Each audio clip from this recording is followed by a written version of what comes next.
Nah, Assalamualaikum warahmatullahi wabarakatuh. Halo Ananda semua, kita berjumpa lagi ya. Nah, semoga semuanya sehat dan tetap di rumah saja ya. Sebelum belajar, kita melafalkan basmalah bersama-sama ya. Bismillahirrahmanirrahim. Nah, pada kali ini kita akan belajar tema 1 hidup rukun, subtema 3 hidup rukun di sekolah, bagian 1. Nah, hidup rukun di sekolah. Ada yang tahu apa itu hidup rukun di sekolah? Nah, ya. Hidup rukun di sekolah adalah sikap saling menyayangi, menghormati, dan menghargai semua orang yang ada di sekolah. Nah, kira-kira orangnya siapa saja ya? Orangnya adalah orang-orang yang di sekolah merupakan teman, bapak dan ibu guru, penjaga sekolah, penjaga kantin, dan semua orang yang ada di sekolahan tersebut. Nah, semua orang tersebut harus kita sayangi, kita hormati, dan juga kita hargai. Tidak boleh juga membeda-bedakan ya. Nah, kira-kira hidup rukun di sekolahan tersebut, pengamalan Pancasilanya pada sila 1, contohnya seperti apa? Ya, berdoa sebelum belajar. Contoh selanjutnya, tenang saat teman lain sedang beribadah. Jadi, jika teman yang lain sedang beribadah, kita tidak boleh mengganggunya ya. Dan kita juga harus diam dan tenang, tidak berisik. Paham ya? Ya. Pada pengamalan Pancasila selanjutnya, di sila kedua, yaitu contohnya menolong teman yang jatuh.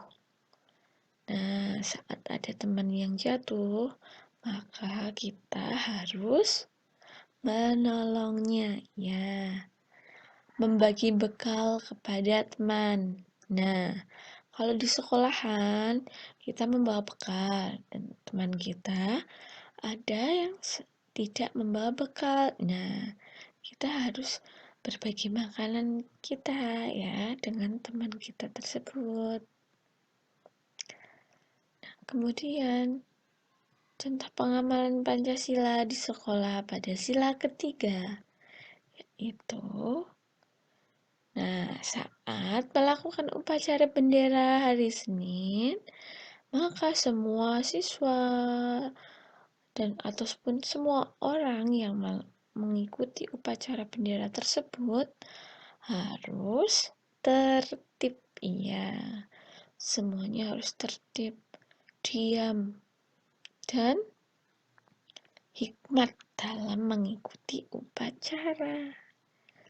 Nah, contoh berikutnya adalah saling memaafkan setelah berebut. Nah, apabila kita habis berebut dengan teman kita, ataupun kita habis berantem dengan teman kita, nah, kita harus wajib saling memaafkan. Nah, harus berbaikan kembali, berjabat tangan. Paham ya? Nah, pengamalan Pancasila di sekolah pada sila keempat contohnya adalah ya, musyawarah menentukan jadwal piket. Nah, jadi saat jadwal piket akan dibuat, semua orang di dalam kelas tersebut harus mengikuti musyawarah untuk pembagian jadwal piketnya. Agar apa? Agar semuanya mengetahui dan juga semua orang mendapatkan mendapatkan jadwal piket juga. Semua orang melaksanakan jadwal piket di kelas tersebut ya. Nah, contoh selanjutnya adalah musyawarah menentukan ketua kelas.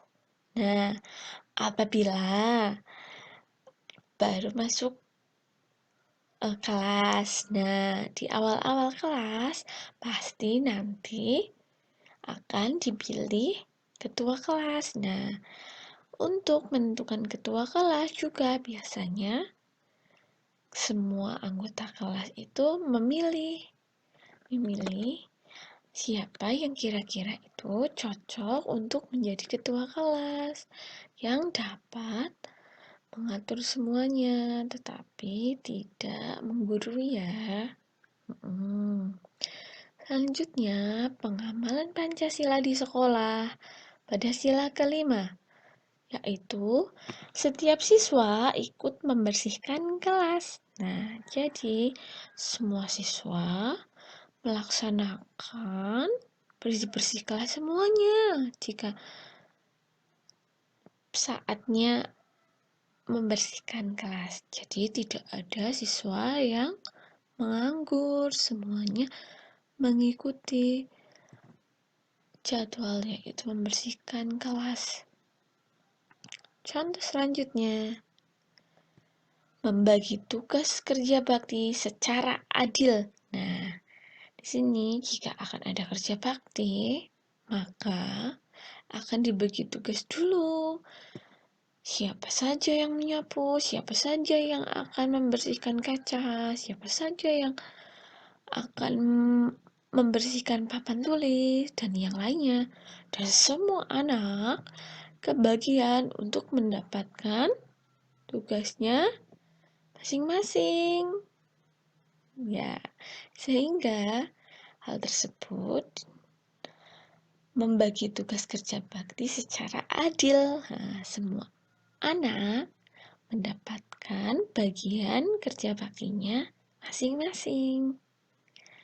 Nah, sampai sini sudah paham ya mengenai pengamalan Pancasila di sekolah.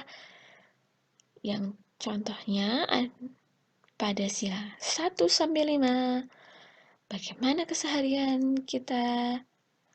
Nah, harus selalu kita laksanakan ya, jika kita sudah tahu ya. Nah, selanjutnya kita akan belajar materi mengenai kalimat perintah.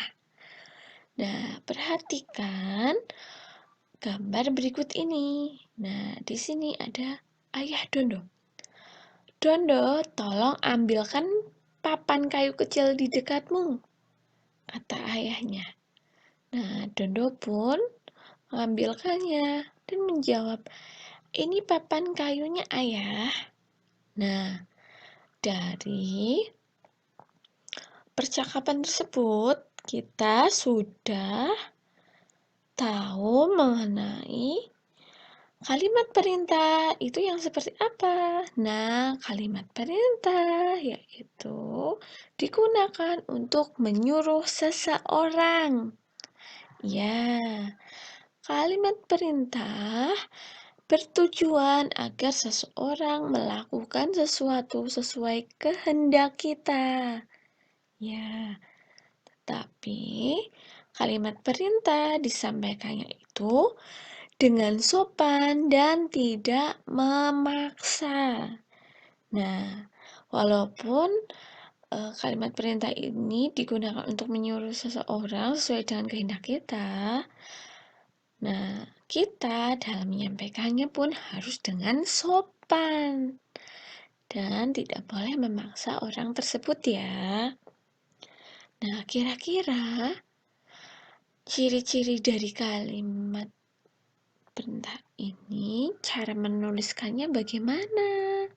Jika dituliskan ke dalam tulisan. Apa ada ciri-cirinya? Ya, satu kalimat perintah menggunakan kata berakhiran lah dan kan. Ya, contohnya ambilkan atau buanglah. Nah, itu menggunakan kata berakhiran lah dan kan ya. Yang kedua, kata berakhiran lah dan kan biasanya terletak pada awal kalimat. Ya. Kemudian, yang ketiga, jika ditulis kalimat perintah diakhiri dengan tanda seru. Ya, yang berbentuk seperti pentung ini ya. Nah, ini dinamakan tanda seru. Kemudian yang terakhir, biasanya agar lebih sopan, kalimat perintah ini diikuti kata tolong pada kalimat perintahnya. Nah, seperti contoh yang di samping ini, ayahnya Dondo bilangnya bagaimana? Dondo, tolong ambilkan papan kayu kecil di dekatmu. Nah, itu ayahnya Dondo juga pada kalimat perintahnya ada kata tolong. Iya. Sampai sini paham ya? Nah, yuk kemudian kira-kira kalimat perintahnya contohnya seperti apa saja sih? Nah, seperti ini. Nah, di situ ada titik-titik sebelum belajar. Nah, kira-kira kalimat yang pas bagaimana? Berdoalah sebelum belajar. Nah, diakhiri juga dengan tanda seru ya. Kemudian contoh selanjutnya, titik-titik tugasmu. Nah, kemudian titik-titiknya menjadi seperti apa? Kerjakan tugasmu. Ya. Selalu diakhiri juga dengan tanda seru. Selanjutnya, contohnya adalah tolong titik-titik pintu itu. Nah, kira-kira apa yang tepat? Tolong bukakan pintu itu. Nah, itu merupakan contoh-contoh dari. Nah, sekarang materinya adalah menulis huruf tegak bersambung. Nah, di bawah ini sudah ada huruf tegak bersambung ya. Nah, huruf tegak bersambung ini sudah ditulis dari yang huruf besar dan huruf kecilnya. Dari huruf A sampai huruf Z. Nah, untuk itu, untuk menulis huruf tegak bersambung ini juga harus ditulisnya pada buku halus, yaitu buku yang sudah ada garisnya ya, agar kalian menulisnya tidak bingung dan agar lebih mudah. Nah, di sini perhatikan gambar huruf tegak bersambung tersebut ya. Huruf tegak bersambung yang huruf kecilnya yang memiliki jambul penuh, yaitu yang garisnya ke atas ada huruf apa saja? Huruf B, ini yang B kecil. Huruf H, H kecil, ini jambulnya ke atas. Huruf K, huruf L. Nah, yang L kecil ya. Nah, tadi yang disebutkan guru adalah yang huruf kecilnya. Sementara untuk huruf yang jambulnya itu separuh, yang tidak penuh seperti yang tadi guru sebutkan adalah huruf D. Ini separuh tidak penuh. Huruf D dan huruf D kecil dan huruf T kecil ini. Nah, ini hanya separuh. Nah, untuk huruf yang memiliki ekor, contohnya adalah huruf A kecil. Nah, ini yang contoh ekornya. Huruf A kecil, huruf C kecil, huruf E kecil, huruf I kecil,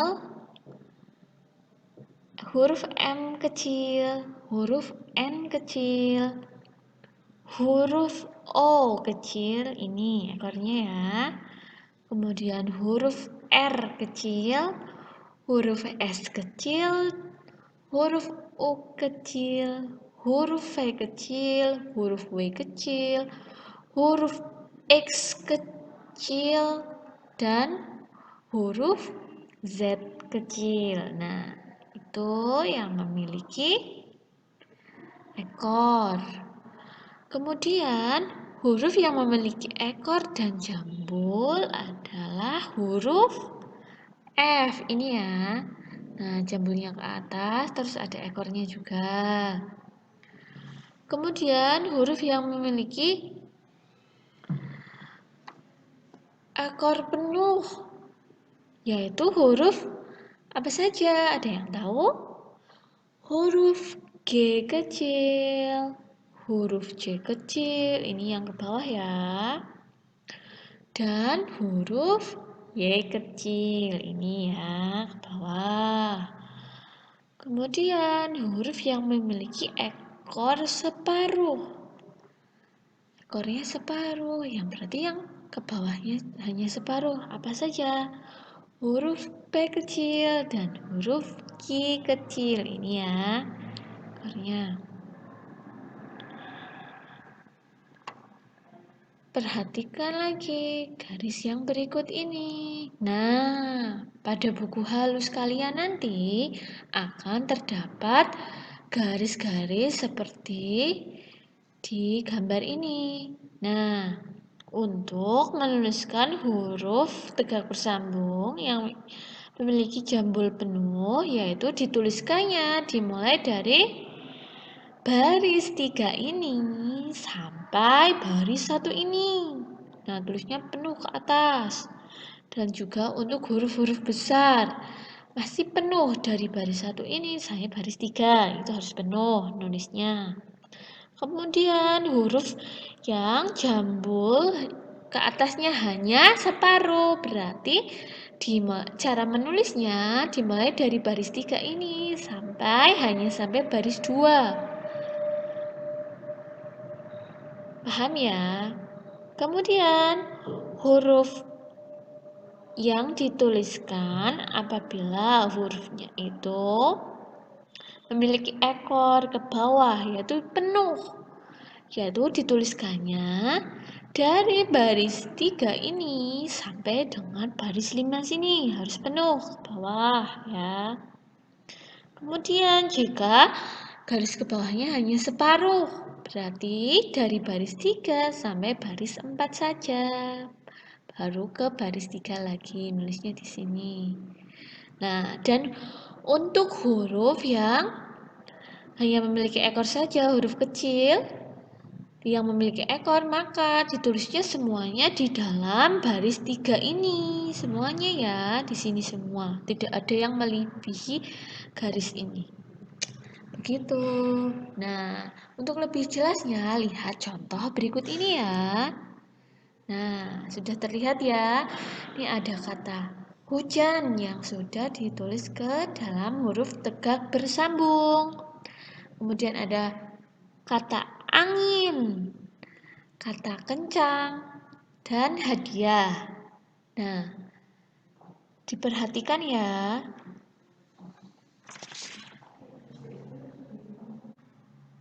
Nah, kemudian perhatikan juga kalimat yang sudah ditulis ke dalam huruf tegak bersambung berikut ini ya. Nah, yang kalimat hari ini hujan turun. Nah, ini jika dituliskan ke dalam huruf tegak bersambung, contohnya seperti ini. Kemudian contoh berikutnya, angin bertiup kencang. Nah, ini adalah contoh yang sudah ditulis ke dalam huruf tegak bersambung. Nah, sampai sini sudah paham? Nah, jika ada yang belum paham, anak-anak bisa bertanya kepada ibu guru. Nah, sampai sekian dulu ya. Sampai berjumpa lagi di lain waktu. Terima kasih banyak sudah memperhatikan. Wassalamualaikum warahmatullahi wabarakatuh.